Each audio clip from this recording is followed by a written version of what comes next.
Welcome back to the Man Cave, guys. So about the same time last year, we were down here in the Man Cave and we started off the Loud AF 500.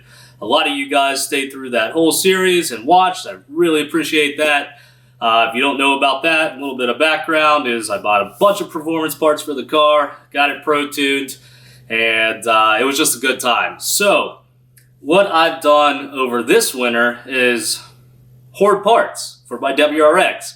I've got a whole slew of parts, and it's going to be a fun season to get these on.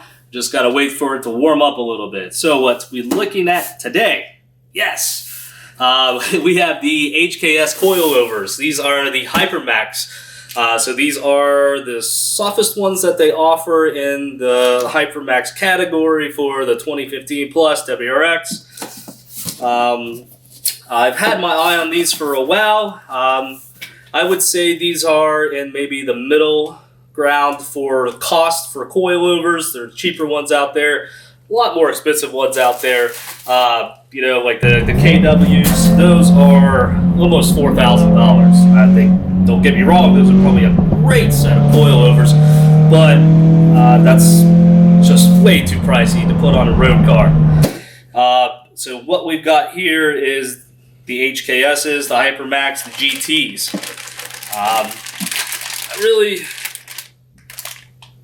am impressed with the way they look. I know it's more of a vanity thing and it has nothing to do with performance, but they just look really good. They're very appealing to me. I like the color scheme.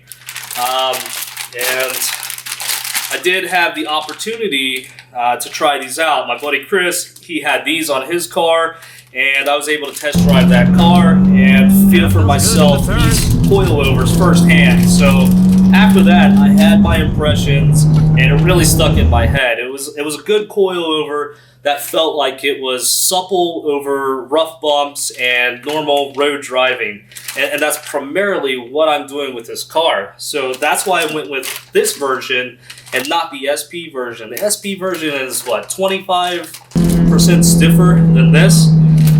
These spring rates are 8K in the front and 6K in the rear. So some companies out there, some coilover companies actually offer the same spring rates for the front and rear. Now, why HKS is doing that differently, I don't know.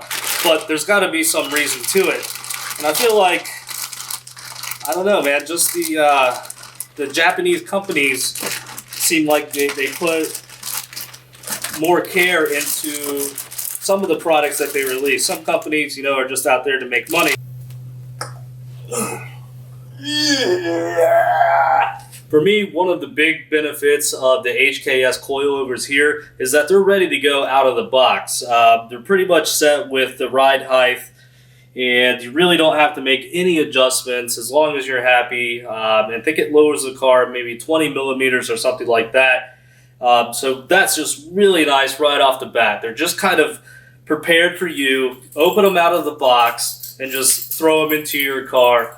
Yes, you'll need an alignment, and it's recommended to get some other things for towing and whatnot, for the toe of the tires. But for the most part, you just have to bolt them into the car, and you really don't have to mess with the ride height. And I think that's just going to be one of those nice things that's offered to me right out of the box.